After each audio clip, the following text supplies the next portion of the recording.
So hello friend, welcome to my YouTube channel. तो कैसा आप सब। सो फ्रेंड, बहुत से लोगों के डाउट होते हैं कि हमारे कार के जो टायर है वो हमें कितने इंटरवल में चेंज कराना चाहिए, कब चेंज कराना चाहिए, और हम ऐसी क्या चीज चेक करें जिससे हमें ये पता चले अभी हमारे टायर की कंडीशन सही है भी या उसे रिप्लेस कराने की जरूरत है। तो आज का ये जो पर्टिकुलर वीडियो है इसके अंदर मैं आपको पूरा प्रॉपर गाइड करने वाला हूँ कि आपके टायर आपको कब चेंज कराने चाहिए, कितने इंटरवल में चेंज कराने चाहिए, ये भी बताऊंगा कितने किलोमीटर पर आपको चेंज कराना चाहिए और क्या क्या चीजें आपको आपके टायर के अंदर चेक करना है, इससे आपको ये पता चल सके कि अभी आपके टायर की कंडीशन सही है या फिर उसे रिप्लेसमेंट कराने की जरूरत है।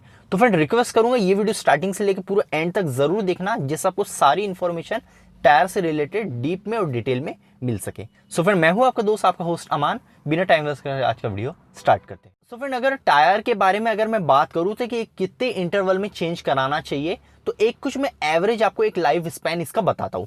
फॉर एग्जांपल, कभी भी आपने एक न्यू टायर परचेस किए हो, अपने व्हीकल के अंदर इंस्टॉल किए हो, तो वहां से आप ये पकड़ लो 3 से 5 साल के अंदर, या फिर बहुत से टायर के अंदर 40 से 50,000 किलोमीटर चलने की कैपेसिटी होती है। ये मैं एक एवरेज बता रहा हूँ, इतने टायर चलते हैं। किसी भी ब्रांड का आप टायर लो, चाहे वो ब्रिजस्टोन हो, अपोलो हो, योकोहामा हो और XYZ कोई भी ब्रांड्स हो सकते हैं। ये दो फैक्टर जो मैंने आपको बताया, एक ईयर का और एक किलोमीटर का। अब इसके ऊपर से हम ये आइडेंटिफाई नहीं कर सकते कि इतना ही व्हीकल चलने वाली है। अब सबसे इंपॉर्टेंट जो टायर से रिलेटेड यहाँ एक फैक्टर आ जाता है, वो आ जाता है टायर डेप्थ इंडिकेटर। अब जो भी टायर फ्रेंड आपका हो, किसी भी ब्रांड का आपका टायर हो, उसके ऊपर एक टायर थ्रेड इंडिकेटर होता है जो कि आपको ये बताता है कि आपके टायर की कंडीशन अभी क्या है और टायर कितना ज्यादा उसका वियर आउट हुआ है और कितना मटेरियल उसका अभी तक रिमूव हुआ है।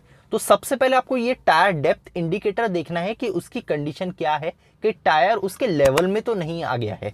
अगर उसके लेवल में आ गया है या थोड़ा बहुत ही मटेरियल अगर बचा है, 1-2 mm का आप समझ जाओ या फिर 1.5 mm का, तो आप ये समझ जाओ आपको अपने व्हीकल का टायर रिप्लेस कराना जरूरी है। तो ये चीज चेक करके आप पता लगा सकते हो कि टायर चेंज करवाना है या फिर नहीं। इसके बाद एक सेकंड फैक्टर होता है, अगर आपको ऐसा लग रहा है कि आपके जो टायर है वो काफी फ्रिक्वेंटली पंचर हो रहे हैं, मींस अभी आप पंचर बना रहे हो, कुछ टाइम में फिर गाड़ी पंचर हो रही है और बार बार आपको ऐसा लग रहा है कि गाड़ी बहुत बार पंचर हो रही है, तो ऐसे कंडीशन में आप समझ जाओ टायर की कंडीशन प्रॉपर नहीं है, उसकी लाइफ खत्म हो चुकी है और वो टायर को आपको रिप्लेस कराना जरूरी है। तो ऐसी भी अगर एक कंडीशन होती है तो आपको टायर रिप्लेसमेंट कराना इमीडिएटली जरूरी है। अब फ्रेंड, थर्ड फैक्टर एक ये भी होता है कि अगर आपकी व्हीकल की रनिंग कम है, मीन्स आप काफी कम व्हीकल ड्राइव करते हो, ज्यादा आपकी व्हीकल खड़ी रहती है, और अगर आपके टायर को 3 से 5 साल भी हो गए हैं, बहुत ज्यादा रनिंग नहीं हुई है, तो उस कंडीशन में जो टायर होते हैं उसका मटेरियल काफी ज्यादा हार्ड हो जाता है और हार्ड होने के साथ साथ उसके अंदर क्रैक भी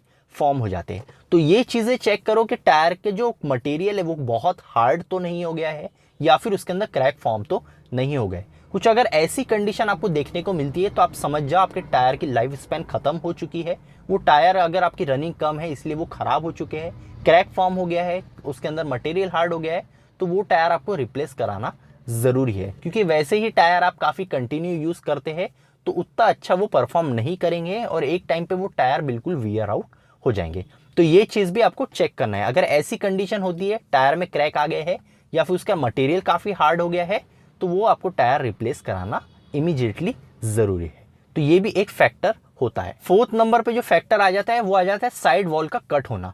फ्रेंड, आपके टायर जो होता है, अगर कोई एक्सटर्नल इंपैक्ट अगर कभी आपके टायर के ऊपर लगता है, तो अगर उस रीजन से आपके व्हीकल के साइड वॉल जो है, मीन्स आपके टायर की जो साइड वॉल है, अगर वो कहीं से कट जाती है, फट जाती है या फिर अगर वो पंचर हो जाती है, तो उस कंडीशन में भी आपको आपके व्हीकल का टायर चेंज करना जरूरी है। क्योंकि होता क्या है फ्रेंड, जो साइड वॉल पे अगर कोई इंपैक्ट लग जाए और साइड वॉल अगर कट जाए तो वो पंचर से भी रिपेयर नहीं होती है। अगर चलो बहुत हम वर्स्ट अगर कंडीशन अगर देखें, अगर वो रिपेयर हो भी जाता है, पंचर बन भी जाता है, तो वो उतना सक्सेस नहीं होता है। तो अगर ऐसी कोई कंडीशन हुई है, साइड वॉल कट हुई है, आप सोच रहे हो मैं पंचर बना लेता हूँ, तो कुछ टाइम बाद आपको फिर प्रॉब्लम आने वाली है। साइड वॉल कट हुई तो इमीडिएटली टायर चेंज कराना आपको अभी जरूरी है। तो फ्रेंड, ये कुछ फैक्टर्स है, ये सबसे पहले आपको अपनी व्हीकल के अंदर चेक करना है। अगर ऐसी कोई कंडीशन आपको नहीं दिख रही है, टायर की जो डेप्थ है वो भी काफी अच्छी है, कोई क्रैक फॉर्म नहीं हुआ है, मटेरियल भी हार्ड नहीं हुआ है, कंडीशन अच्छी है, भले ही आपकी व्हीकल 3 से 5 साल या फिर उससे ज्यादा क्यों ना चल गई हो, लेकिन ये सारी चीजें अगर सही है, जो फैक्टर्स मैंने बताया, तो आपको टायर रिप्लेसमेंट कराने की जरूरत नहीं है, क्योंकि फ्रेंड टायर रिप्लेसमेंट ये सारे फैक्टर के ऊपर डिपेंड करता है। हम अगर ये बोले 3 से 5 साल में अगर टायर चेंज कराना है, लेकिन अगर ये सारे फैक्टर्स आपके बिल्कुल ओके रहे, सारी चीजें अच्छी रही, तो हम अननेसेसरी टायर क्यों चेंज कराएं।